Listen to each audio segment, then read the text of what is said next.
Alléluia. Il est digne d'être acclamé. Il est digne d'être célébré. Il est digne d'être fêté. Car nous savons, Seigneur, ce que toi tu as fait pour nous. Et nous savons, Seigneur, nous vivons dans une réalité avec toi. Et ce que toi, Seigneur, tu as fait pour nous. Alors reçois la gloire, la louange, l'honneur, la magnificence au siècle des siècles et dans toutes les générations. Reçois la gloire, Jésus, dans ce lieu et reçois la gloire dans nos vies, Seigneur.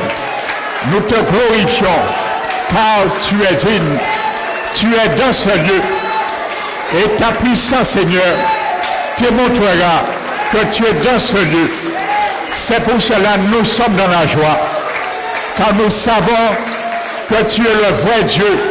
Ce n'est pas un Dieu avec un T minuscule que nous célébrons, mais l'unique Dieu de l'univers. Alléluia. Alléluia. Un fils nous est né. Un enfant nous est né. Un fils nous est donné. La domination reposera sur son épaule. On l'appellera, mais aujourd'hui, tu es d'actualité. Car aujourd'hui, Seigneur Jésus, tu t'appelles admirable, conseiller, Dieu puissant, Père éternel, Prince de paix. Donner à l'empire son accroissement et une paix sans fin au règne de David et à son trône. L'affermir et le soutenir par le droit et la justice. Voici ce que fera le zèle de l'Éternel dès aujourd'hui et à jamais, au siècle des siècles. Tu es Dieu. Au siècle des siècles, tu le seras, Jésus. Car tu as marqué l'histoire. Avant toi, il n'y avait pas d'histoire. Et après toi, Seigneur, tu es l'unique, l'objet de l'histoire, de l'humanité, de l'univers. Et c'est de toi, Seigneur, nous sommes sortis, notre salut éternel. Et nous vivons pour toi, par toi et avec toi. Que ton nom soit glorifié, exalté et adoré au siècle des siècles et dans toutes les générations. Car tu t'appelles Jésus, celui qui sauve, Dieu qui sauve, Dieu parmi les hommes qui sauve ce matin. Tu vas sauver ce matin, tu vas guérir ce matin, tu vas délivrer ce matin, car tu es là, Seigneur. Tu es là, mon Dieu. Que ton onction, mon Dieu, repose sur ma personne. Revêt-moi, Seigneur, de ta puissance ce matin, mon Dieu, pour porter ton conseil à un cœur assoiffé, comme des bêches qui soupaient près d'un courant d'eau, mais que tu puisses ce matin abreuver son cœur de ta source que toi tu es, car il boira dans la fontaine non crevassée, celui qui contient l'eau de la source de la vie éternelle. Merci, Seigneur, que tu puisses faire boire cette eau ce matin à tous ceux et celles qui ont soif de toi, qui ont soif, Seigneur, d'une autre situation, alors que ton nom soit glorifié et exalté. Au nom de Jésus-Christ. Amen. Alléluia. Alléluia. Gloire à Jésus. Il est Seigneur. Il est Seigneur. Amen. Je salue chacun de vous ce matin par la grâce du Seigneur qui nous a été donnée. Nous sommes ici par cette grâce et c'est lui qui fera comprendre ce matin ce que Dieu veut que tu comprennes et entendre ce matin dans ce lieu. Amen. Que son nom soit exalté, magnifié et glorifié. Vous savez, dans une semaine, le monde entier sera en effervescence parce que nous connaissons qu'il y a une grande fête que le monde est un grand rendez-vous que le monde ne rate pas, c'est cette fête qu'on appelle la Noël. Mais vous savez, lui le Seigneur Jésus, il n'est ni dans la religion et ni dans la tradition. Et vous savez, toi qui es là ce matin, sache qu'il y a beaucoup de rendez-vous que nous avons déjà ratés. Et ce sont des rendez-vous parfois très importants. Que ce soit avec un maire, un docteur, un magistrat ou un président, peu importe. Mais sache, il y a deux grands rendez-vous que Dieu donne à toi qui es là ce matin et à l'humanité. Tu ne pourras jamais rater. Même si tu voudrais le rater, te mettre en retard, tu ne pourras pas le rater. Alléluia. C'est la mort et le jugement. Ça, ces deux rendez-vous, tu ne pourras pas les rater. Tout homme passera par ces deux rendez-vous. Alléluia. Sauf ceux que Dieu fera grâce de ne pas passer par la mort physique. Et ce matin, ouvre ton cœur afin de recevoir ce cadeau. Si tu le désires, il est gratuit. Ce n'est pas un cadeau du Père Noël, mais c'est un cadeau du Père Céleste. Un cadeau inestimable. Alléluia. Vous savez, frères et sœurs, je vais parler un peu, je ne vais pas parler ce matin de l'origine de la Noël, parce que c'est tout un enseignement. Mon objectif ce matin, c'est de parler de Jésus. Parce que vous savez, je me permets de vous le dire, déjà, je vous apprends rien. Même ceux qui observent cette fête le savent que ce n'est pas une fête biblique. Et je vous dirai que le 25 décembre, cette date choisie, soi-disant, pour la naissance de Jésus, n'a pas été irréfléchie. Parce que tout ce qui gravite autour de cette date existait déjà des milliers d'années. Ce n'est qu'une recrudescence des anciennes choses, des traditions païennes qu'on a amenées pour essayer de faire entrer dans le corps du Christ. Mais ce matin, au nom de Jésus, Jésus veut christianiser toute tradition d'homme. Alléluia. Amen. Non, je ne vais pas m'étendre ni l'origine du sapin, ni l'origine du 25 décembre, parce que c'est une date bien précise. Alléluia. Ce n'est pas Jésus qu'on célébrait à cette date. Ni l'origine des cadeaux. Ça se faisait aussi. Les échanges de cadeaux. Alors ce matin, que la grâce du Seigneur, que tu comprennes, pour inculquer déjà à tes enfants déjà pour qu'ils comprennent que nous ne devons pas, en tant qu'enfants du Seigneur, nous éparpiller dans le monde et faire ce que le monde fait à tout prix, parce que la majorité le font. Si vous lisez dans les évangiles, vous allez vous-même vous rendre compte. La Bible nous dit, premièrement, que ce sont les mages qui sont venus avec de l'or, l'encens et la myrrhe.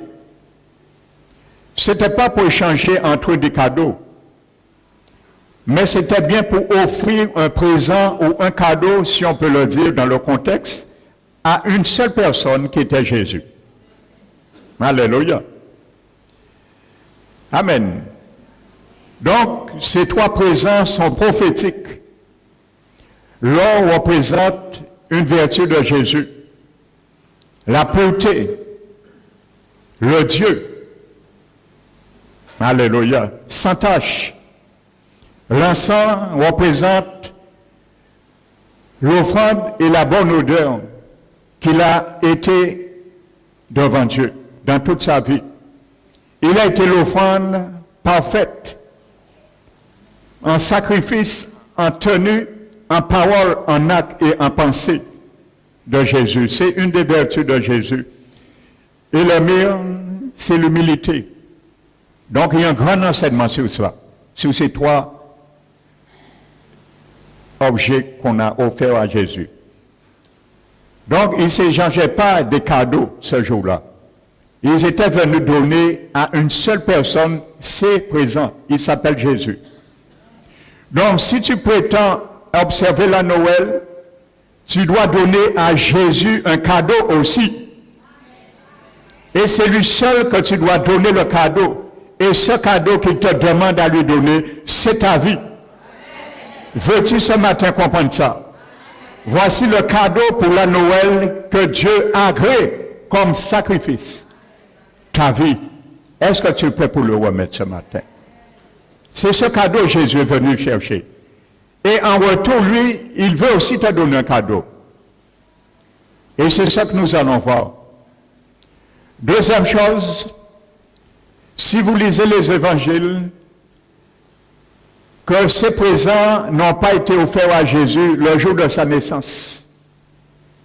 Donc la Noël n'est pas, soi-disant, le jour de la naissance de Jésus. Parce que les cadeaux, les présents ont été donnés à Jésus plusieurs jours après sa naissance. Alléluia, vérifie-le dans ta Bible, dans les évangiles. Ça, ce sont deux points que je te donne par méthode qui ne sont pas exhaustives. Alléluia. Mais la religion, la tradition plutôt, a commencé, vous savez comment? La tradition a commencé dans le jardin d'Éden. Lorsque Adam et Ève ont pris une feuille de figuier. Voici où commence l'histoire de la tradition. Lorsqu'ils se sont couverts, ils ont couvert tout ce qui était parfait. Tout ce qui faisait attrait à la transparence devant Dieu. Tout ce qui faisait la gloire, la justice de Dieu. Donc, cette feuille de figuier représente pour nous aujourd'hui quoi? Il y a un seul Dieu, mais les hommes ont amené plusieurs dieux. Le Seigneur voulait être une religion unique, mais la feuille de figuier représente diversité de religions. Alléluia. Avant, il y avait le mariage parfait, sacrement de Dieu. La feuille de figuier représente, maintenant, nous pouvons vivre en concubinage sans se marier. Ça n'a aucun mal devant Dieu. Ça, c'est la feuille de figuier. C'est là commence la tradition. Ainsi de suite. Avant, Dieu avait dit de faire comme ça, d'aller dans cette direction. Mais à partir du fait de figuier, les hommes ont dit, nous allons faire comme ça et nous allons aller dans cette direction qui nous convient. Alléluia. Et c'est ça, la tradition. Vous savez, je me permets de vous dire ce matin, parmi les milliards et dans les milliards de foyers dans le monde entier, le 24 décembre, Jésus sera plus que jamais attristé. Il ne va pas se réjouir avec quiconque. Je vais vous le démontrer dans la Bible. Jésus ne se réjouit pas, sache-le, dans la tradition des hommes. Il se réjouit dans un cœur qui soupire et qui l'aime. Il se réjouit dans un cœur qui cherche à comprendre ce qu'il fait. Il se réjouit dans un cœur qui cherche à connaître et à comprendre qui est Jésus, véritablement. Alléluia. Vous savez, si nous regardons dans la Bible, Caïn et Abel nous représentent ça parfaitement. La grâce, la volonté de Dieu, ce que Dieu nous donne dans sa gratuité et ce que l'homme veut faire, donner à Dieu pour bénéficier de la grâce de Dieu. Lorsque nous voyons Caïn, frères et sœurs, il va faire de sorte, il va calculer pour chercher à faire fléchir Dieu, à obtenir une grâce, une faveur de Dieu qu'il ne mérite pas par les bonnes œuvres. Alléluia. Donc, qu'est-ce qu'il va faire? Il va se dire, dans une terre que Dieu venait de maudire à cause du péché de leurs parents Adam et Ève, il va puiser dans ça. Alléluia. Et un peu le monde puise aussi dans la tradition. C'est comme si Caïn puisait dans la tradition, par son raisonnement.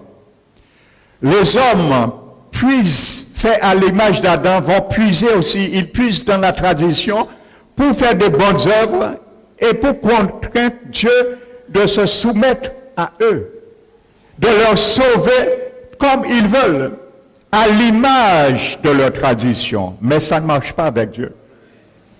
Caïn s'est dit, je vais travailler durement ma terre. La terre qui a été maudite par Dieu. Je vais souffrir, je vais souhaiter, je vais travailler et je vais venir démontrer à Dieu par mon effort, par ma force, qui doit accepter mon offrande. Voici l'attitude de la tradition. Travailler dur, faire des choses pour payer une faveur de Dieu. Mais Caïn n'a pas pu payer la faveur de Dieu. Il a travaillé, il a trimé, il a souhaité, mais il n'a pas gagné la faveur de Dieu. C'était son objectif peut-être. C'est ça la tradition. On nous fait travailler durement, des sacrements, on nous fait faire des pèlerinages, mortifier nos genoux pour gagner la faveur de Dieu. Alléluia. C'est sorti de Caïn, cette mentalité. Alléluia. Cette mentalité est à l'image de Caïn.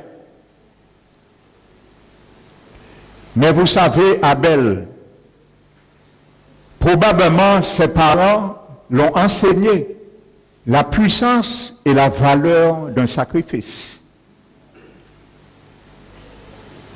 Au détriment du sang, l'usage du sang. Parce que je crois que le Seigneur a enseigné à ses parents qu'est-ce qu'un sacrifice. Lorsque Dieu, après la chute, a sacrifié un animal, et la Bible nous dit, il les a couverts et de ceinture. Donc Abel, lui, il a sacrifié les prémices de son troupeau. Et il a fait comme Dieu a fait. Il a sacrifié. Alléluia. Parce qu'il savait, lui, on ne peut s'approcher de Dieu qu'au moyen d'un sacrifice qu'on doit faire. Et le sang décrivait ce sacrifice qui nous donne la grâce et qui nous fait rentrer dans la grâce de Dieu. Alléluia. Voici la différence entre la tradition et la grâce. On ne peut pas obtenir faveur de Dieu. On ne peut pas payer quoi que ce soit dans la main de Dieu. Caïn a voulu payer quelque chose en retour. Mais Abel a compris. On ne peut s'approcher de Dieu qu'au moyen d'un sacrifice qui ne vient pas de nous. C'était, frères et sœurs, une préfiguration de la mort et du rachat et de la grâce qui viendrait en Jésus. Vous savez, le prophète Jérémie dit que lorsque ce peuple s'approche de moi, beaucoup vont penser s'approcher de Dieu le 24 décembre. Mais voici ce que Dieu dit à la tradition des hommes. Lorsque ce peuple s'approche de moi, ils m'honorent par leur bouche et leurs lèvres.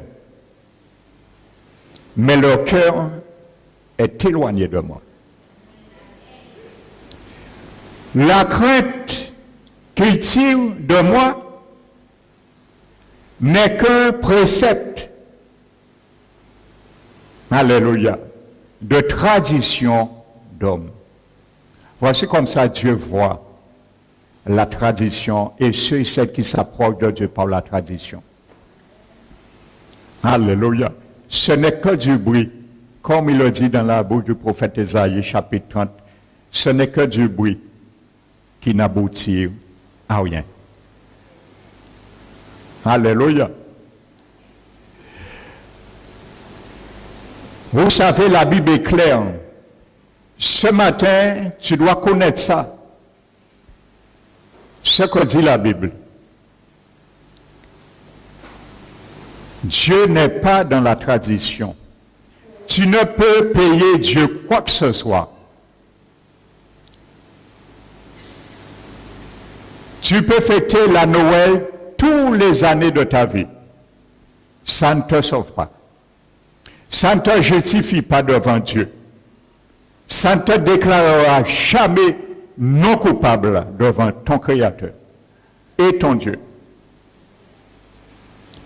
Et il y a un seul qui puisse le faire pour toi. C'est Jésus-Christ de Nazareth.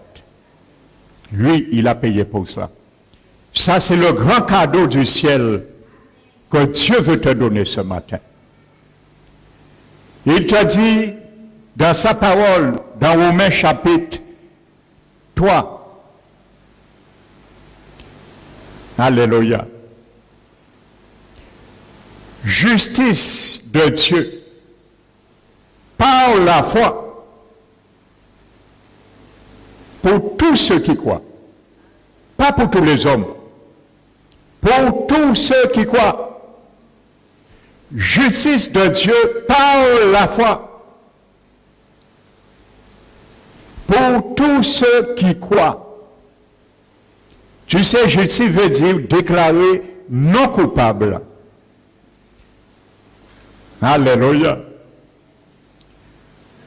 Tu peux fêter la Noël. C'est pas pour autant que tu seras déclaré non coupable. Parce que tu as un dossier aux yeux et au regard du Seigneur. Et la Bible nous dit, car Dieu ne fait point de favoritisme. Ça veut dire les riches ne sont pas moins devant le regard de Dieu coupables, justifiés, moins justifiés que les pauvres de ce monde. Il n'y a pas de favoritisme. Par tout son péché et sont privés de la gloire de Dieu. Tous, les pauvres, les riches, les Allemands, les Français, les Guadeloupéens, tous ont péché.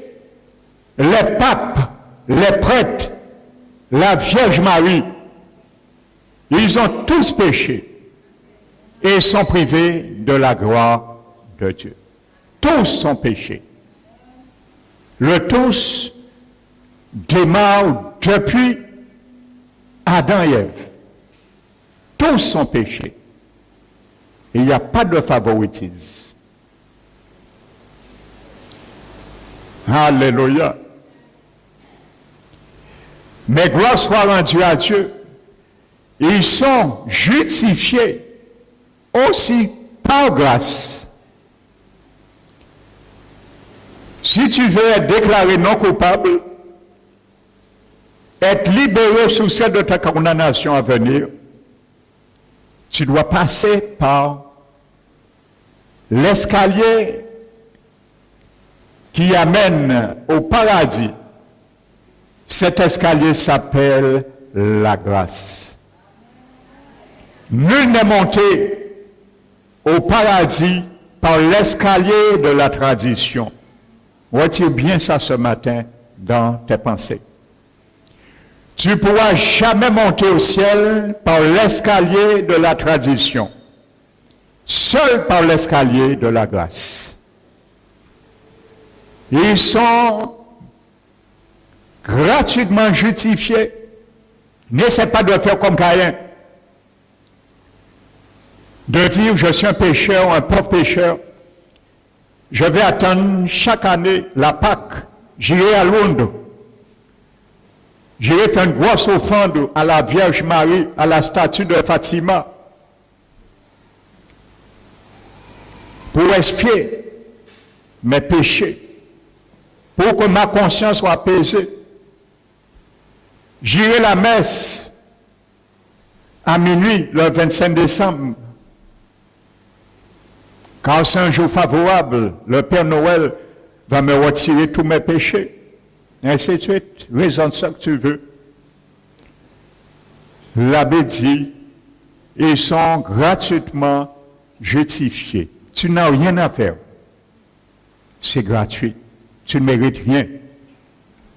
Et Dieu te demande rien pour ça parce que tu ne pourras pas payer. Le prix a été trop inestimable pour que tu cherches à payer encore quelque chose. Jésus a tout payé, mon frère, ma soeur. Toi qui es là, ça, Jésus a tout payé. N'essaie pas d'ajouter $1, €1 dessus. Il a payé déjà, Jésus. Alléluia. 35 d'argent, il a payé déjà. Il n'a pas besoin de ta part. Il a tout accompli. Alléluia. Donc considère comme Abel, tu viens et tu fais, Seigneur, tu as tout payé, je l'accepte. C'est tout ce qu'il te demande. Amen. Le mot Caïn en hébreu Vous savez qu'est-ce que ça veut dire? Acquisition.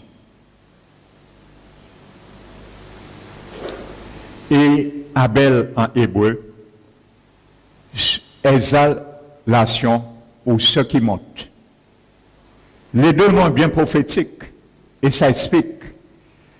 Acquisition, moi, en ni foi, moi, en ni religion, moi, en ni tradition, moi, en pas besoin de l'église, en pas besoin de religion, rentrer en religion. Exaltation. Parce que l'exaltation, si tu t'appelles Caïn, si tu te ranges dans la tranche, dans le rang de Caïn, tu vas essayer d'acquérir ton salut par les bonnes œuvres, c'est normal. Acquisition. Je vais faire ça, je vais donner, et même à ma mort, je vais choisir le prêtre qui a la plus grande barbe. Pas peut-être babaï, qu'à peut-être fait moins vrai et plus proche de Dieu. Et qui font belle messe pour moi. Mais sache, ce que le prêtre et toi ignorent, il est un pauvre pécheur comme toi-même. Et lorsqu'il mourra aussi, il faut qu'il cherche aussi un prêtre qui n'a une belle barbe aussi pour faire cérémonie là. Mais rien ne peut marcher. Parce que c'est l'acquisition du salut par les œuvres. Nul n'est sauvé par les bonnes œuvres de mérite qu'il aurait fait. C'est un don de Dieu et ça ne vient pas de vous. Voici ce que Jésus dit. Alléluia. Ce n'est pas lorsque tu meurs. On va prier la litanie des centaines de fois. Sainte Marie, priez pour nos pauvres pécheurs. Ça va changer quelque chose. Non, ça c'est l'acquisition d'un salut par les œuvres des hommes. Ça ne change pas la situation. Ça ne change rien. C'est pendant que tu étais vivant. Tu savais que tu étais un pauvre pécheur. Et tu devais faire ce que Dieu te demande de faire. Te ranger dans le rang d'Abel. Ceux qui s'approchent de Dieu au moyen d'un sacrifice. Où le sang a coulé. Ceux qui s'identifient avec ce que Jésus a fait.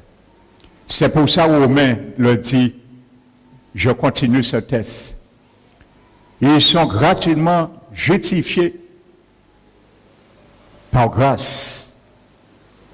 Au moyen, voici l'escalier, au moyen de la rédemption, le rachat de tes péchés. Au moyen de la rédemption qui est en Jésus-Christ. Il n'est pas dans ni un prêtre, ni un pape,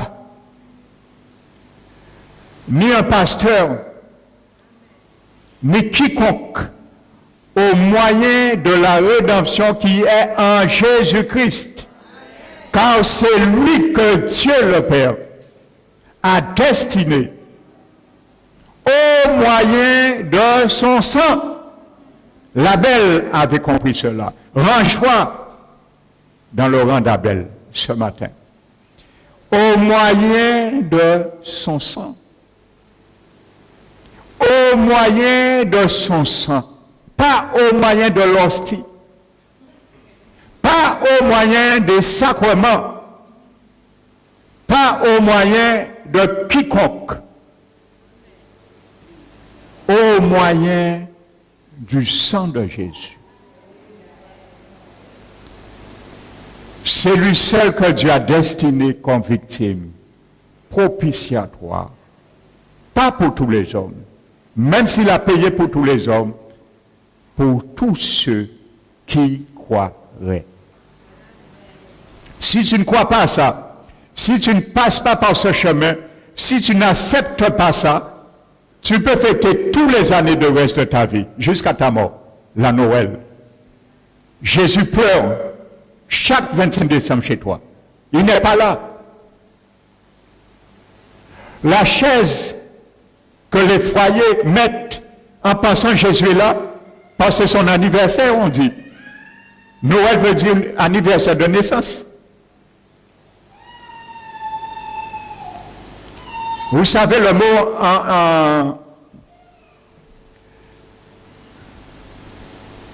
en anglais, Christmas. Qu'est-ce que ça veut dire? Qui peut me dire? Oui? Non, Christmas. Messe de Jésus-Christ.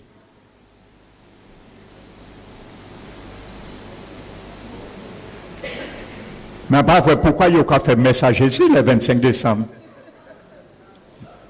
Je ne vois pas le lien. Messe de Jésus-Christ. Jésus m'a dit, mon fait messe bail. Jésus pas jamais demandé mon fait messe bail. Li te ka prier ba moun. Li te ka fait messe ba moun. Il te ka prier ba moun. La Bible dit Jésus, dans les jours de sa chair, comme toi et moi, il a offert à Dieu le Père, avec larmes et grands cris, des prières et des supplications. Voici ce qu'on est venu l'apporter, les mages, l'encens, ce qu'a présent l'encens. Parce que ça reflétait ses vertus, son image, à celui qui pouvait le sauver de la mort. Il a été exaucé à cause de sa piété. Il n'a jamais connu ce qu'on appelle l'impiété.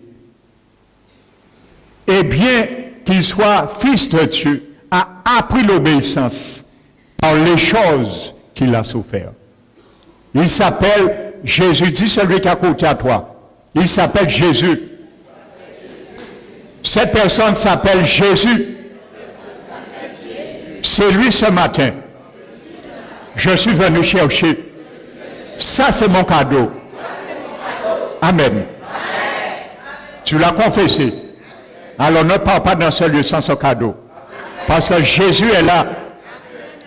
Jésus est là. Il veut te le donner. Alléluia. Amen. Nous allons ouvrir maintenant la parole de Dieu.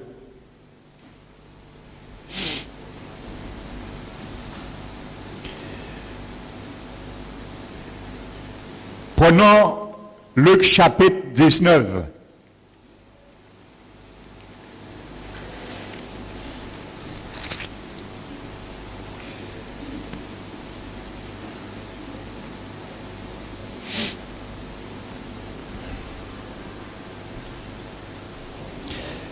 Luc 19, verset 41. Je vous ai donné un aspect de la tradition, c'est faire des choses, payer Dieu pour avoir saqué la grâce de Dieu. Nous allons voir une deuxième facette de la tradition des hommes. C'est faire des choses sans savoir ce qu'on fait. C'est ça. Posez la question à un catholique, parce que nous tous là, nous sommes catholiques, nous sommes catholiques. On n'a pas été fervent catholique comme maman, mais on a aussi enlevé dans ça. La matin ne pouvait pas tendre la cloche sonner si pas elle en messe. Mais grâce au Seigneur, le Seigneur l'a arraché aujourd'hui. Amen. Les cloches qui ont sonné allaient, il est insensible à ça. Alléluia. Demandez-les une des fêtes qu'ils pratiquent de vous montrer, pas même montrer dans la Bible. Parce que vous pouvez dire tout de suite réponse là, c'est ça la Bible qui a dit.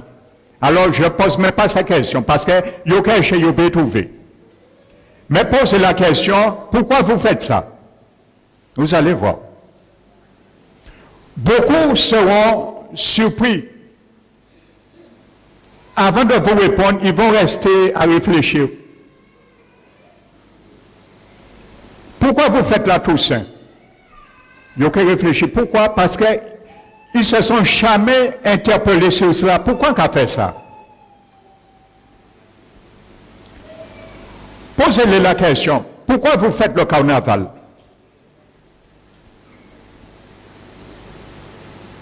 Parce qu'on fait des choses qu'on a trouvées, c'est bien, on est bien vu, c'est la classe sociale, mais sachez, Jésus de Nazareth, il a un seul royaume et il a établi pour tous les hommes ethniques et éthiques un seul régime.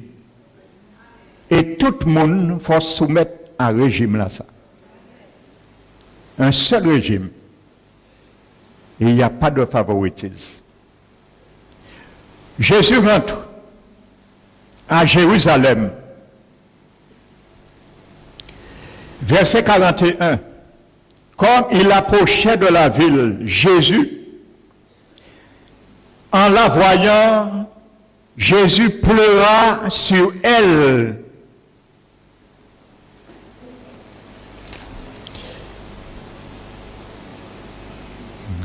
Alléluia.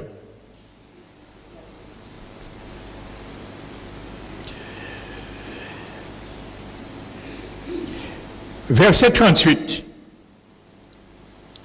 La Bible dit Jésus monte sur un ânon, ainsi de suite. Verset 38.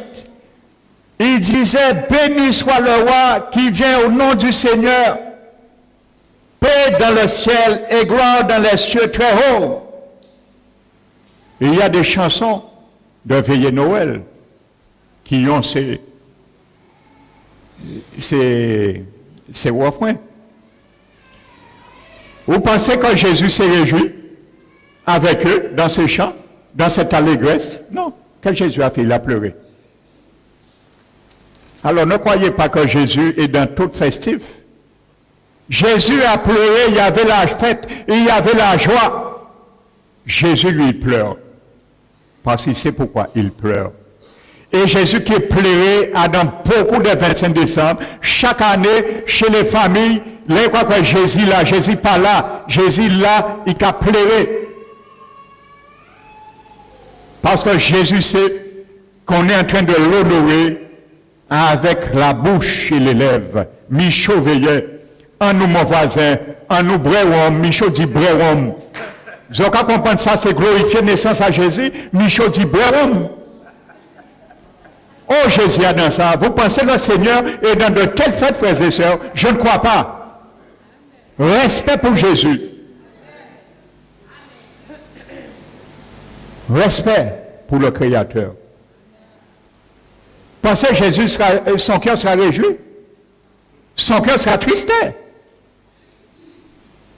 Parce qu'il voit des milliards d'hommes et de femmes donner gloire à un autre qui n'est pas lui. À des personnages virtuels qui n'est pas son représentant. Alléluia. Jésus pleura. Et Jésus dit, toi aussi, au moins en ce jour qui t'est donné, tu connaissais les choses qui t'appartiennent à ta paix, mais maintenant elles sont cachées à tes yeux.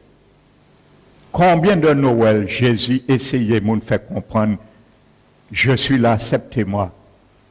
Il passe à côté. Rebelote l'année suivante. 12 mois, on oublie qui est Jésus. Au cas parler au cours des 12 mois, Jésus demandez, posez la question à quelqu'un le 26 décembre. On est bien fêté, il est bien brûlé, levé, qu'avant mieux. Je connais ça. À bien vomi, j'étais un alcoolique. J'ai déjà donné mon témoignage. Et je glorifie, j'ai fier de le dire maintenant, parce que Jésus m'a libéré. Jésus m'a libéré. Docteur Pathé savent libérer moi. Il dit, moi, un péché guéri, ça ne se guérit pas. Mais Jésus m'a guéri. À te cabrer 1,5 litre de rhum par jour. Vérité, je vous dis, Jésus m'a guéri.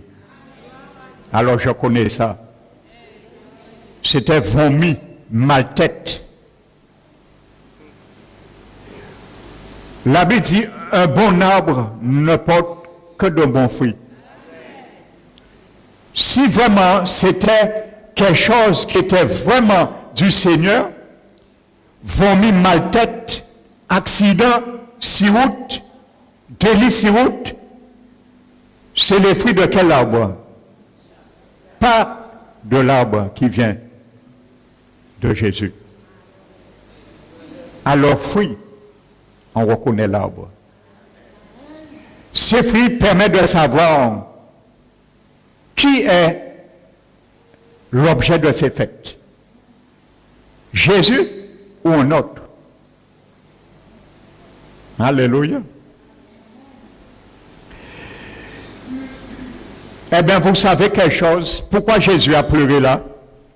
Voici l'attitude de la tradition. On fait des choses sans savoir. Jésus était de leur vivant en chair et os, les Juifs, d'accomplir une des plus grandes prophéties de l'Ancien Testament, que les Juifs étaient inexcusables à ses yeux. C'était une prophétie que Jésus avait donnée au prophète Daniel dans le chapitre 9, noté verset 25. Vous allez le lire. Ils étaient en captivité pendant 70 années à Babylone. Et Dieu révèle Daniel une grande prophétie qui mettra fin au peuple, à toute la misère du peuple juif. Et il décrit 70 semaines prophétiques. 70 semaines prophétiques. Je ne vais pas rentrer dans ça, parce que ça, c'est un grand enseignement eschatologique. Donc, ce sont des semaines prophétiques d'années. Et Dieu a dit que lorsque, dans Daniel, je paraphrase déjà, le livre de Daniel, Dieu lui dit que lorsque il y aura quelqu'un qui va promulguer un décret du retour à Jérusalem pour la reconstruction de la ville et des murailles, donc à partir de ce moment, l'horloge de Dieu va se mettre en route pour commencer à compter les 70 semaines prophétiques. Il a dit que à partir de quelqu'un va annoncer, proclamer ce décret, il y aura 7 semaines qui va s'écouler d'années prophétiques. Donc 7 fois 7, 49 d'années, plus 62 semaines prophétiques. 62 multiplié par 7 donne 434. Donc 434 plus 49 donne 483 années prophétiques. Et il dit à Daniel, à la 62e, la fin de la 62e semaine, il y aura un oint, et dans le livre hébraïque, les Juifs ont ce livre, l'Ancien Testament était marqué dans leur Bible, le Messie sera retranché. Amen. Ce texte-là, les Juifs le lisaient chaque sabbat dans le temple. Jésus est venu. Le décret a été donné par la 20e année du roi Artaxerxès. Vous allez le lire dans Néhémie chapitre 2, verset 1.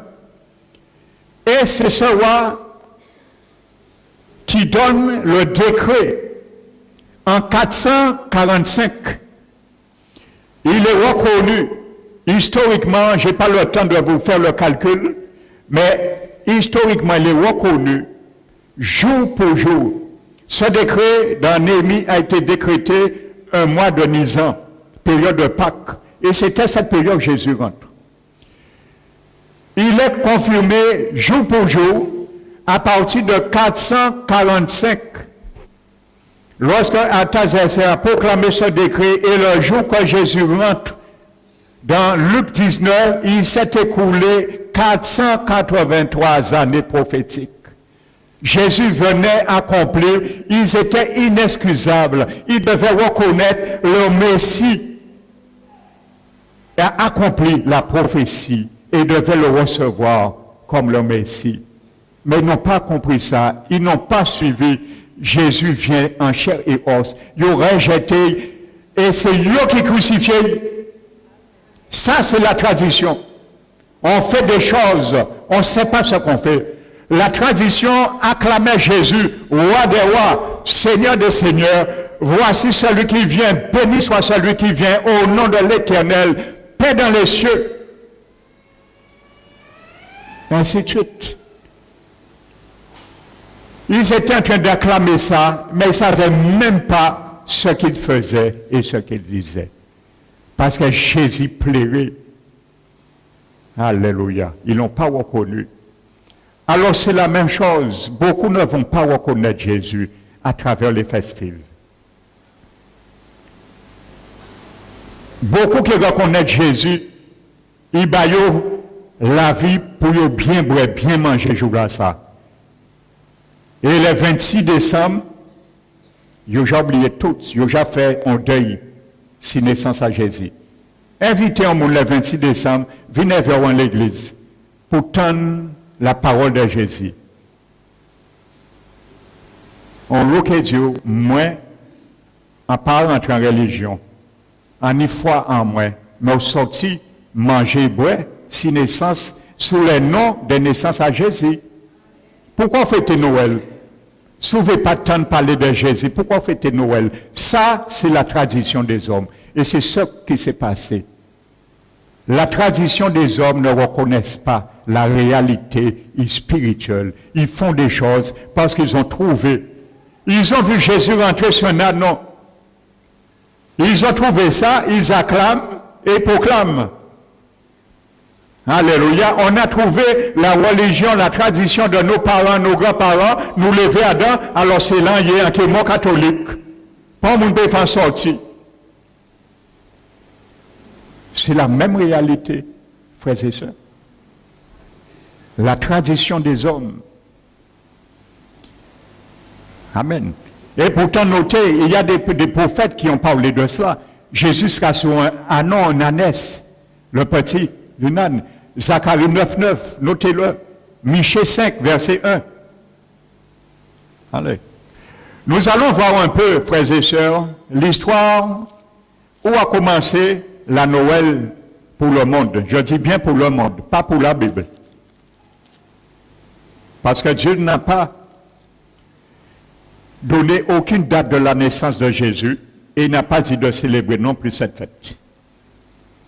Alléluia. Luc chapitre 2.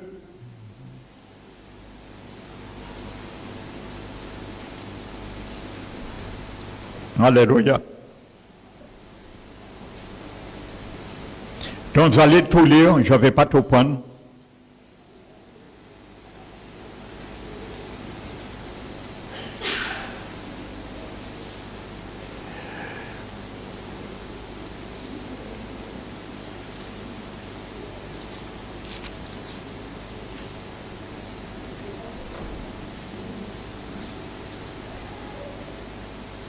Verset 10. Mais l'ange leur dit, ne crains point, car je vous annonce une bonne nouvelle qui sera pour vous tous le peuple, le sujet d'une grande joie. Pour tout le peuple, le sujet d'une grande joie. C'est aujourd'hui dans la ville de David, il vous est né un sauveur, qui est le Christ, le Seigneur. Alléluia. Voici à quel signe vous le reconnaîtrez. Vous trouverez un enfant emmailloté et couché dans une crèche. Alléluia. Voici un signe que vous allez le reconnaître. Je vais te donner le signe maintenant pour reconnaître Jésus. Lui, il a donné des signes aussi maintenant, lui donne des signes. On a donné des signes pour le reconnaître. Mais lui, maintenant, il a grandi, il donne des signes maintenant pour le reconnaître. Comme le Messie. Alléluia.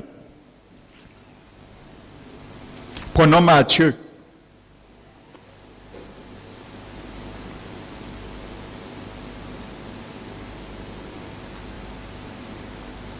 Alléluia.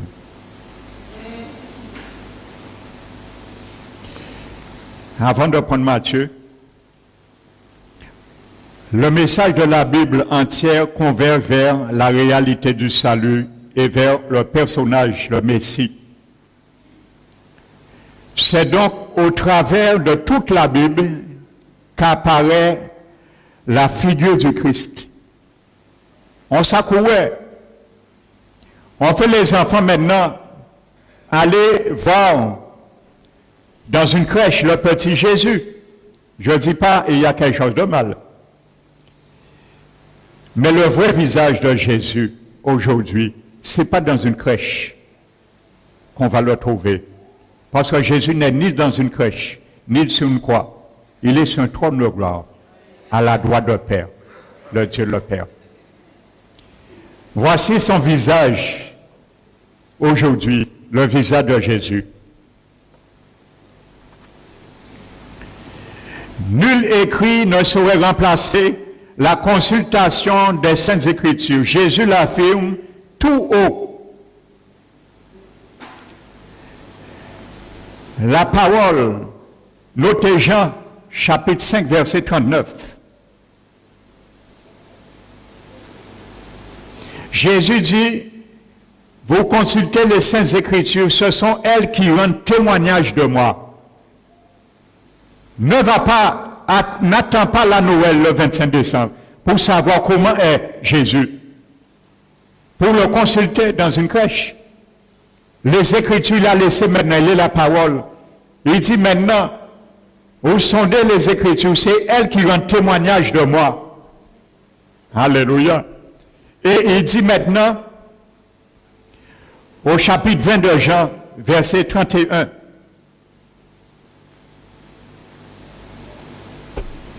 ces choses ont été écrites afin que vous croyiez que Jésus est le Christ, le Fils de Dieu, et qu'en croyant, vous avez la vie en son nom. Alléluia. Voici le visage de Jésus aujourd'hui. Alléluia. Tu peux le trouver maintenant. C'est ça qu'il faut inculquer à nos enfants. Le vrai visage de qui est Jésus. Prenons Matthieu 2, chapitre 2, frères et sœurs.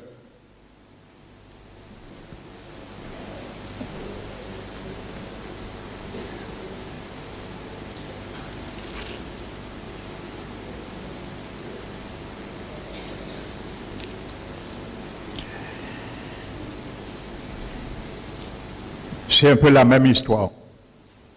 Hérode a appris qu'un roi né. Vous savez, frères et sœurs, pas ni plus grand danger et effroi, frayeur pour le diable, quand il entend un personnage qui devient son rival. Vous savez, imaginez-vous au jardin d'Éden, quand Satan a entendu Dieu, Elohim, dire, faisons l'homme à notre image. Comment Satan a dû prendre ça? Parce que Satan, tu sais, qu'Élie était le chef des anges, et il s'appelait Lucifer, lui, il s'appelait le sceau de la perfection. C'était son nom. Alors imaginez-vous, celui qui s'appelle le sceau de la perfection, entend, faisons l'homme à notre image, selon notre ressemblance. Il a dit, mais qui mounait ça, il a fait? Il ne savait pas qu'est-ce que l'homme.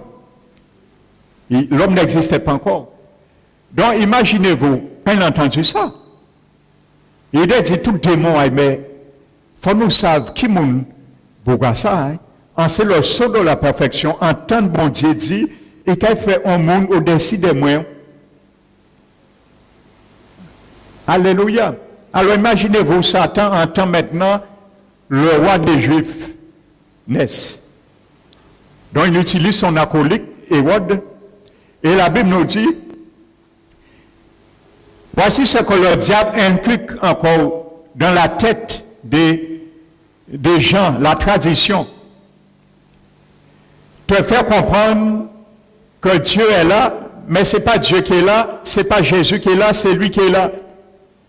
Regardez ce qu'il dit par la bouche d'Hérode.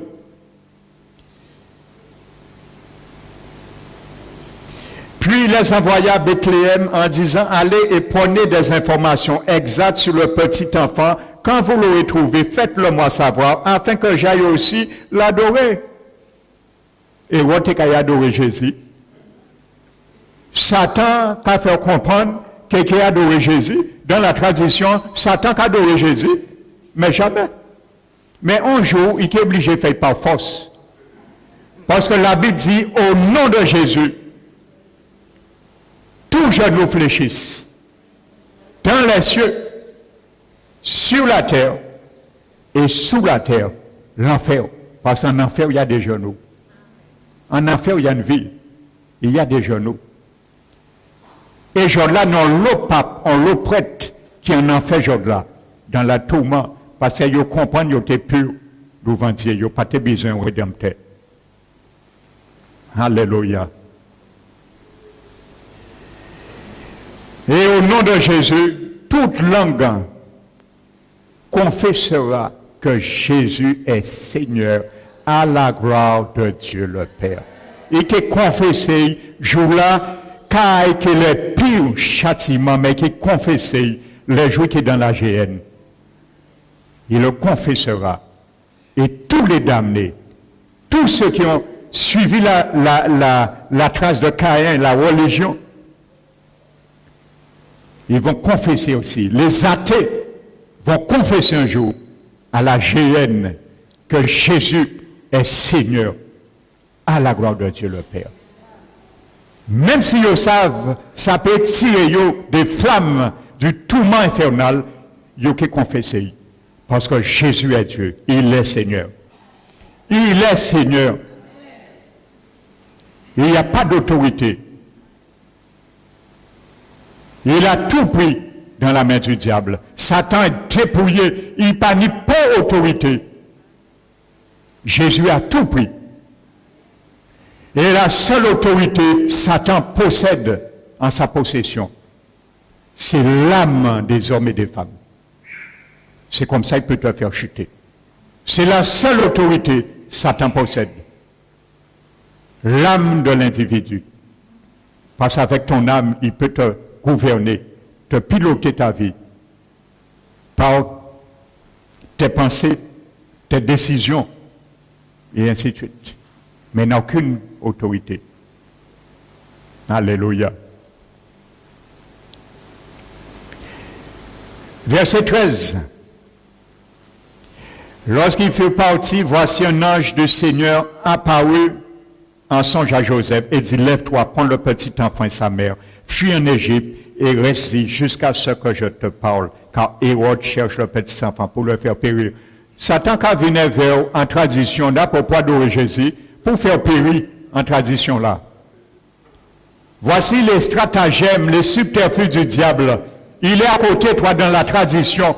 Là, vrai, ou dans carnaval. Boum, boum, boum,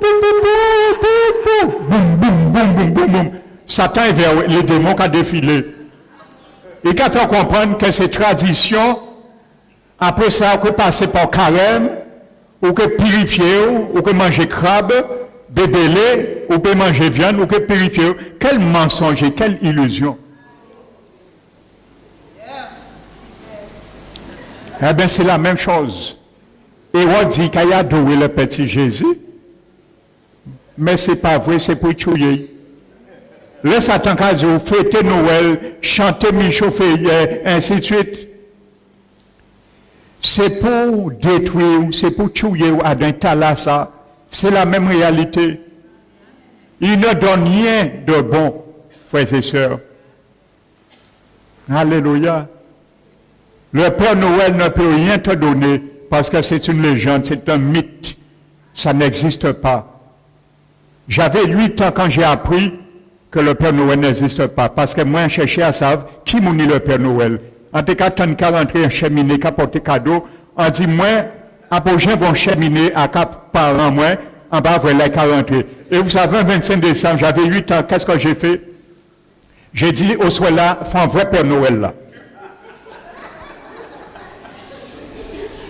Je suis resté sur mon lit, j'étais sur le dos, et mes yeux étaient fermés, je ne dormais pas. On dit, faut un vrai Père Noël là, jour-là.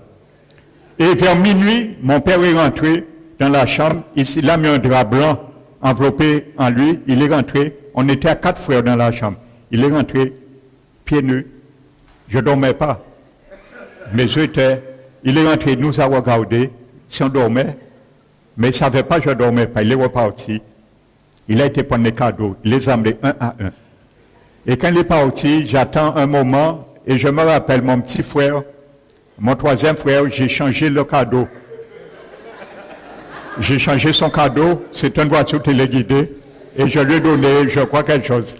Et quand il s'est réveillé, il était fâché, et je riais. Il disait, ça, Père Noël là-bas, moi. Et je riais, je disais que moi, pas ça, c'est moi. En fait, quand Jacob et Esaü, frères et sœurs, et c'est là que j'ai cru que Père Noël n'a pas existé. J'ai cherché parce que je voulais savoir ce que je fais. Et si ceux qui pratiquent la tradition, ils savent quand ils ont fait, on l'autre arrêté dans la tradition et les églises du Seigneur étaient remplies de monde. Et le Seigneur était déjà peut-être au vin et chez l'église aïe. Mais la tradition, nous là, nous avons fait, nous avons subi. Nous pas savent. Si nous cisons si les femmes de l'enfer ou pas, nous pas savent. Nous lever en ça, c'est ça, il va prendre moins, c'est l'enlever, c'est l'enquiller, c'est l'enquiller mort. Revenons à Luc, frères et sœurs. Luc chapitre 2.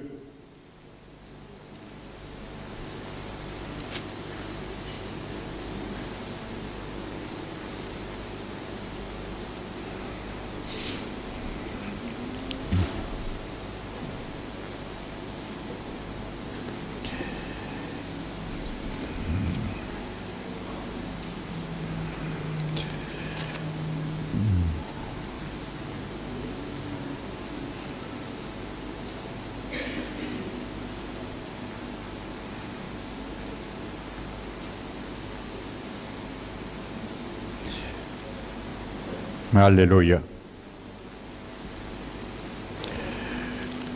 Luc chapitre 2.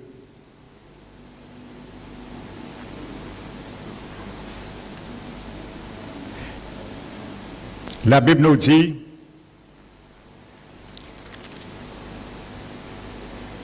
qu'il y avait les bergers, frères et sœurs,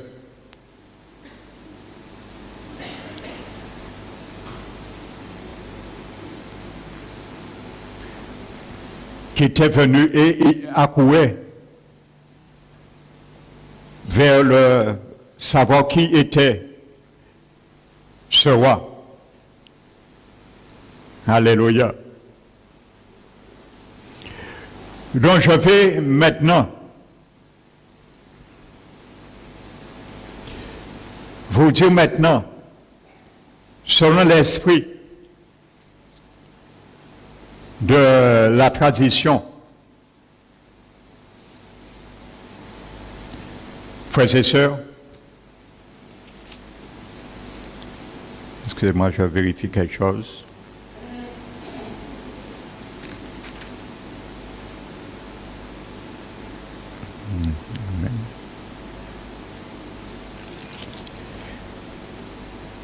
La Noël, c'est un temps de célébration, c'est aussi un temps de salut et un temps pour la réconciliation.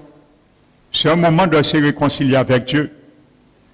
Car Paul le dit dans l'Épître aux Corinthiens, dans le chapitre 2 Corinthiens 5 et verset 19. Que Dieu était en Jésus, réconciliant le monde avec lui. Alléluia. Si tu n'es pas réconcilié avec Dieu, tu n'auras pas la paix. Alléluia. Regardons l'attitude des bergers dans le verset 16. Ils allèrent en hâte et ils y trouvèrent Marie-Joseph et le petit enfant couché dans la crèche. Alléluia.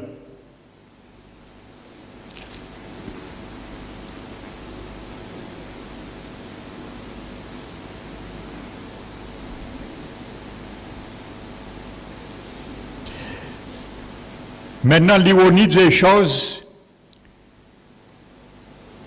c'est que la plupart des fêtes de Noël, la personne dont nous sommes censés célébrer la naissance est complètement ignorée. Est-ce que je mens? Il n'est même parfois jamais mentionné, bien que la naissance de Jésus et son message sont à l'origine de cette période de fête pour les hommes. Mais pendant les gens mangent, est-ce qu'ils ont attendu qu'à parler de Jésus? Vous qui avez l'habitude d'être invité pendant ce moment, est-ce que les gens parlent de Jésus à table? En bas quoi? Si ils ont parlé, c'est peut-être un chrétien né de nouveau qui l'a et qui a essayé de parler un peu de Jésus, mais avec grand. Parce que là qu'il a commencé à dire, vous savez, le Seigneur Jésus, il est vraiment venu, c'est vraiment une histoire. Il a commencé à dire, Bougamouin, à pas Jordan qui a parlé de ça. Mais c'est Jordan qui a parlé de ça. Pourquoi fêter naissance à Jésus? Vous vous imaginez pas le dérespect qu'on donne au Seigneur ce jour-là? Imaginez que le frère Jocelyn, aujourd'hui c'est son anniversaire. Je décide de célébrer l'anniversaire de sa naissance.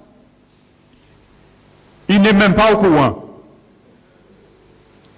On boit, on mange au nom de l'anniversaire de sa naissance, mais il n'est même pas là, il n'est pas au courant qu'on le fait et lui-même n'est pas invité.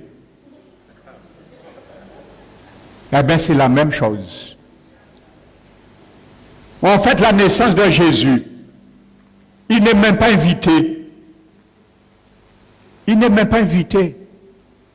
C'est la même réalité. On parle de lui, mais il n'est même pas là. Il n'est même pas invité. Frères et sœurs, on ne le mentionne pas.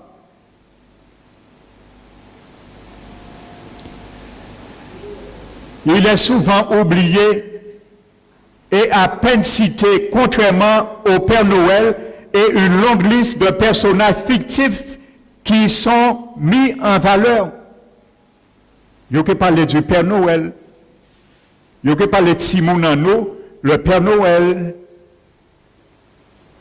Simona qui est levé à dans concept là ça. Les Simona chaque Noël, Simona content parce qu'ils savent qu'il y a des cadeaux. La convoitise qui rentre à Timoun. Et si pas des cadeaux, là, il fait la guerre, puis il fait crise. Parce que c'est ça qu'on enseigne pendant les fêtes de Noël. Il n'y a pas qu'enseigner Jésus. Vous savez, Dieu avait donné aux patriarches, lorsqu'ils sortiront en esclaves, d'inculter le souvenir à leurs enfants pour qu'ils ne l'oublient point. Quoi? Ce que Jésus a fait. À l'agneau, la Pâque, un souvenir. La fête des pains sans levain, de les expliquer pourquoi. Voici ce que Dieu demande à expliquer. Alléluia. Donc commencez à habituer vos enfants à ne pas aimer les cadeaux. Apprenez-les déjà que le cadeau qu'on a amené, c'était pour Jésus. Et ce matin, Jésus veut que tu lui donnes un cadeau. Et que ce cadeau soit ta vie ce matin que tu lui donnes. Parce que c'est ça qu'il est venu. Il t'a invité ce matin pour cela. Pour recevoir ton cadeau. Parce qu'il est là, il veut que tu lui donnes un cadeau. Parce que c'est à Jésus qu'on donnait des cadeaux. Alléluia. À Jésus qu'on donnait des cadeaux. Et pas quiconque d'autre. Alléluia. Amen.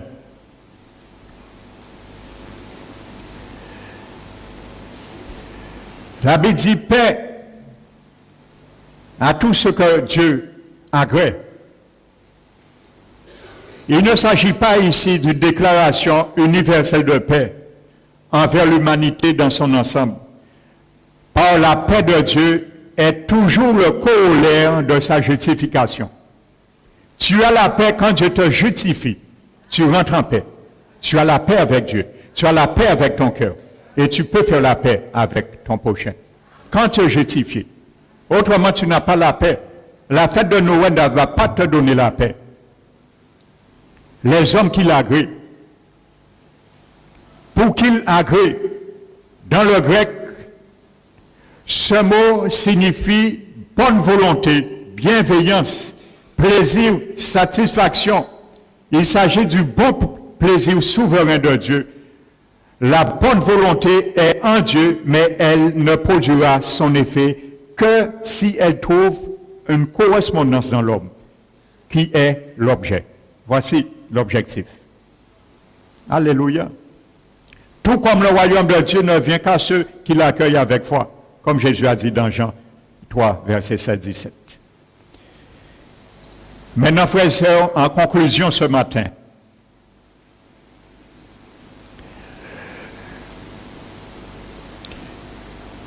il est surprenant. Alléluia.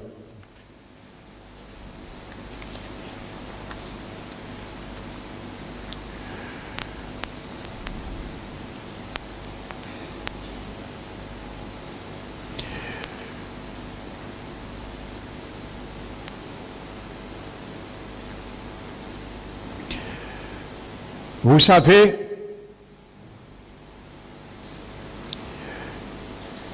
le plus grand cadeau que Dieu nous donne, frères et sœurs, vous savez, un cadeau se perd, se détruit, se détériore. Le cadeau de Jésus, premièrement, est inestimable. Car le prix ne peut pas être comparé. Tu ne pourras jamais acheter ce cadeau. Vous savez, c'est un cadeau, il ne se détruira jamais. C'est un cadeau, tu n'auras jamais à échanger où tu l'as acheté. Vous savez, lorsque vous donnez un enfant un cadeau, au début l'enfant est exalté, mais après 2-3 jours, l'enfant a marre, il laisse le cadeau là, il aurait voulu un autre. Et quand il essaie là, quand il prend un cadeau et jouer à petit frère, ou petit sœur, ou grand frère, ou grand sœur, il j'en marre au petit moment là. Après quelques mois, le cadeau reste là, peut-être l'enfant oublie le cadeau, il ne joue plus avec. C'est dans la salle de débarras. Le cadeau se casse. Mais Jésus est un cadeau qui ne se perd, ne se casse. Il ne se détériore jamais. Ce cadeau, il y a tout. Vous savez, si c'est une voiture téléguidée, tu ne pourras qu'avoir une voiture téléguidée en même temps. Si c'est un ordinateur, tu ne pourras avoir qu'un ordinateur en même temps. Mais Jésus, ce cadeau que Dieu nous offre, il a en lui et habite en lui corporellement toute la plénitude de Dieu. Nous avons tout pleinement en Jésus-Christ, frères et sœurs. Tout tes besoins est en Jésus. Tout est en Jésus. Voici ce grand cadeau que Dieu veut donner, est venu donner à l'homme. Et il est surprenant en conclusion que chaque année, tous les gens aient célébré Noël sans jamais avoir ouvert leur plus grand et plus cher cadeau de Noël. Jésus est le cadeau de Dieu, le Père Céleste, pour nous. En Jésus se trouvent emballés tous les bénéfices et les bénédictions mentionnés dans la Bible. En Jésus se trouvent emballés tous les bénédictions, les bénéfices mentionnés dans la Bible. En Jésus, notre passé est pardonné. C'est dans l'emballage ça. Mais il faut l'ouvrir pour le voir. Mais toute l'année, on fait Jésus. Et ce cadeau, on le met à côté. Nous pas qu'à déballer. Même nous pas qu'à rentrer en disant pour savoir qui mon est. On fête. On célèbre. Et on s'arrête là. On n'ouvre pas l'emballage du cadeau. Alléluia. Mais c'est ça que le Père Céleste est venu donner ce jour-là. En Jésus, notre passé est pardonné. Nous avons un plan pour notre vie future. Et nous avons une maison au paradis. C'est dans l'emballage de ce grand cadeau. Il faut nous ouvrir pour nous voir. Arrêtons fêter, boire, manger, vomir, ouvrir cadeau là, ça. Ouvrir emballage là pour nous voir. Frères et sœurs, le contenu de ce cadeau merveilleux que l'Éternel veut offrir à l'humanité. Si on prenait conscience de ça, frères et sœurs, tout le monde a fêté Noël, c'était le plus bel jour des vieillards. Pourquoi célébrer Noël si nous n'allons jamais ouvrir le meilleur de tous les cadeaux? Le nom de Jésus signifie Dieu sauve. Mais il y a un homme. Prenons la parole de Dieu dans Luc 2 pour conclure. Voici ce que Dieu te demande ce matin. Ami, toi qui visites ce lieu avant de partir. Fais comme cet homme, Siméon. Lui dit, un péché mort si t'es, si on pas prend cadeau moi. Ce matin dit ça.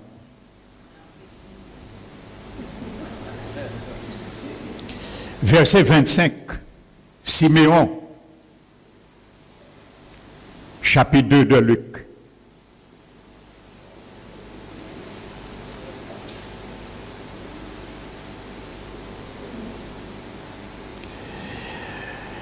Et voici, il y avait à Jérusalem un homme appelé Siméon.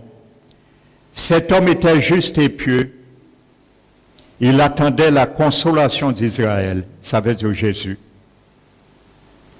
Jésus s'appelle la consolation de ta vie. Jésus s'appelle la consolation de tes besoins. Amen. Il attendait la consolation d'Israël et l'Esprit Saint était sur lui. Il avait été divinement averti par le Saint-Esprit qu'il ne mourrait pas avant d'avoir vu le Christ du Seigneur. Je te conseille et la même attitude que cet homme. Alléluia. Si tu meurs sans avoir pris ce cadeau, ce sera le désastre éternel. Il vint au temple, poussé par l'Esprit, et comme les parents apportant le petit enfant Jésus, pour accomplir à son égard ce qu'ordonnait la loi, il le reçut dans ses bras. bénit Dieu et dit, maintenant Seigneur, tu laisses ton serviteur s'en aller en paix selon ta parole. Car mes yeux ont vu ton salut. Salut que tu as préparé devant tous les peuples, lumière pour éclairer les nations et gloire d'Israël, ton peuple. Cet homme Siméon, il ne voulait pas mourir avant de prendre son cadeau. Il a reçu Jésus dans ses bras. C'était tout pour lui. Vivre pour lui, c'était ce jour tant attendu. Voir la consolation d'Israël, le fruit de son salut. Il a pris dans ses bras. Et il a dit maintenant, Père, la vie maintenant sur cette terre n'a rien pour moi. Tu peux prendre ma vie. Je sais maintenant, j'ai fait un choix. J'ai reçu le cadeau du ciel tant attendu. Maintenant, je prends l'escalier pour monter vers toi. Jésus est l'escalier du ciel. Alléluia. Il a tenu Jésus dans ses bras. Il l'a accepté comme sauveur et Seigneur. Mais ce matin, tu ne peux pas prendre Jésus, le mettre dans tes bras. Il n'est pas un bébé encore, il a grandi. Il est sur un trône de gloire. Mais ce matin, tu peux dire comme Siméon, Seigneur, je t'accepte dans ma vie, rentre dans mon cœur. Jésus rentrait dans la vie de Siméon lorsqu'il a touché cet enfant. Mais le même Jésus que Siméon a tenu est encore là. Il est le grand Dieu, redoutable, puissant. Tu peux l'accepter, le prendre ce matin aussi, comme le grand cadeau. L'auteur, l'objet de ta joie et de ton allégresse. Tu peux lui dire, Seigneur, maintenant. Paul l'a dit maintenant. Comment faire? Parce que Jésus n'est plus petit. Paul nous dit dans Romains chapitre 10, voici ce que tu fais simplement. Tu n'as pas besoin d'acheter quoi que ce soit pour payer. C'est gratuit. C'est une grâce que Dieu t'a fait ce matin. Voici ce que tu dois faire. C'est simple. Paul te dit, si tu crois dans ton cœur que Dieu a ressuscité Jésus d'entre les morts, et si tu confesses de ta bouche que Jésus est le Seigneur, tu seras sauvé. Tu seras sauvé, qu'est-ce que ça veut dire? Ça veut dire tout ce que tu as déjà fait de mal. Tout est péché. À l'instant T, tu le diras, Jésus va l'effacer. Il va effacer tes péchés. Il va te donner le gage du salut. L'Esprit de Dieu va rentrer par ton cœur. Parce que là, tu l'acceptes. Il va rentrer dans ton cœur. Et il va inscrire ton nom dans le livre, le registre de la vie éternelle qui est au ciel. À ce moment, il n'y aura pour toi aucune condamnation. Tout ce qui accuse ta conscience aujourd'hui, tout ce que tu aurais pu faire, va s'apaiser. Parce que Jésus maintenant deviendra à l'instant T ton avocat. Et tu vas vivre tout le reste de ta vie avec 2 avocats à ta disposition. Les 2 plus grands, meilleurs avocats de l'univers. Il y aura un qui est au ciel pour toi. Il s'appelle Jésus-Christ. Et il y aura un deuxième qui est sur la terre pour toi. Il s'appelle Parakletos, le Paraclet qui est l'Esprit de Dieu. 2 avocats pour répondre, traiter toutes tes affaires. Ça veut dire que tu ne peux pas perdre aucune affaire sur cette terre. Tu as en ta faveur tu auras les deux plus grands avocats de l'univers.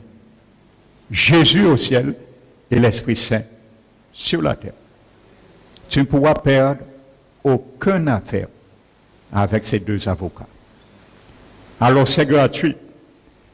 Donc ce matin, en toute solennité, toi qui as entendu ce message, je t'ai parlé ce que dit la Bible. Je ne t'ai pas parlé comme la tradition. On dit des choses sans donner de preuves et d'appui, de fondement.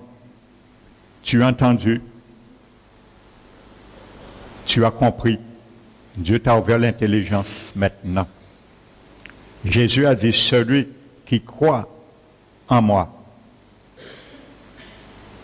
et en celui qui m'a envoyé a la vie éternelle. Il te donne tout de suite la vie éternelle. Il te dit bien, tu n'as rien à faire, tu n'as pas besoin d'attendre, tu n'as pas besoin de faire quoi que ce soit. Tu l'auras tout de suite à la vie éternelle. Il ne vient point en jugement parce qu'il est passé de la mort à la vie. Donc, si tu n'as jamais reçu ce cadeau, que ce soit ton meilleure année de Noël, ce matin, Dieu te le permet de partir avec. Donc je vais demander à la personne qui voudrait partir avec Jésus dans son cœur, avoir la vie éternelle, le pardon et gracieux de Dieu. Lève ta main, simplement.